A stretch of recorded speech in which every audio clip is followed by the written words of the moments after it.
Hi, and welcome to Unscripted Real Estate, a YouTube channel dedicated to helping you sell your home or buy a home in the current market.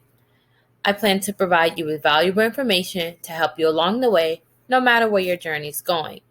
Let's get started.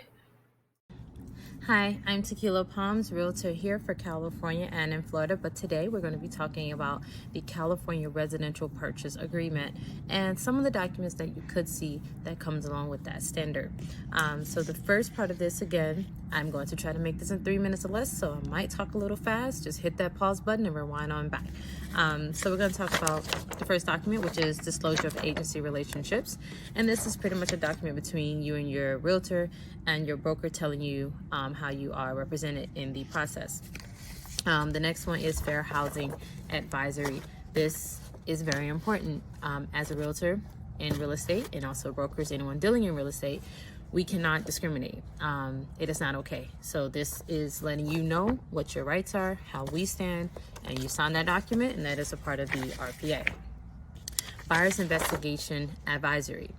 This is telling you all the things you can do to make sure that property is up to standards for you. So make sure you read it, sign it, and do any of those things as you're going through the process.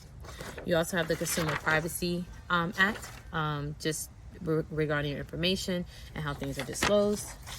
And yes, you do have to make sure you read all of these. Disclosure regarding agency relationship, that is a second one that's one that was duplicated.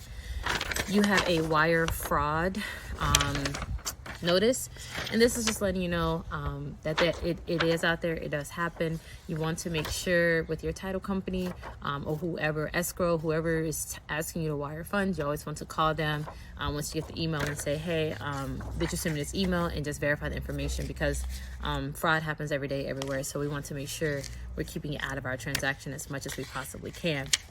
Now, the next part is your actual California Residential Purchase Agreement and Joint Escrow Instructions.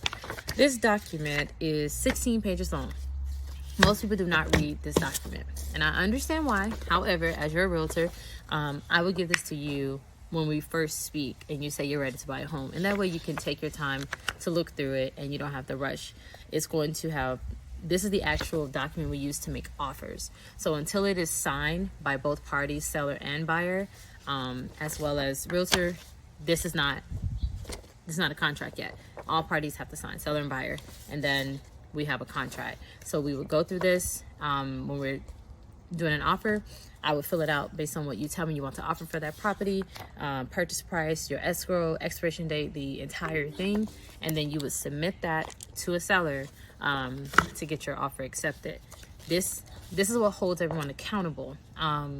So they can do what they're supposed to do. The seller does their due diligence as well as the buyer.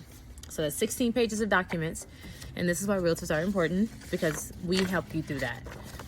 The next one is your buyer investigation advisory, another duplicated one. And that's it.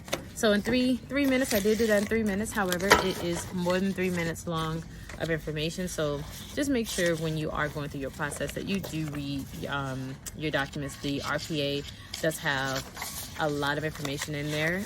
It also will define some things for you.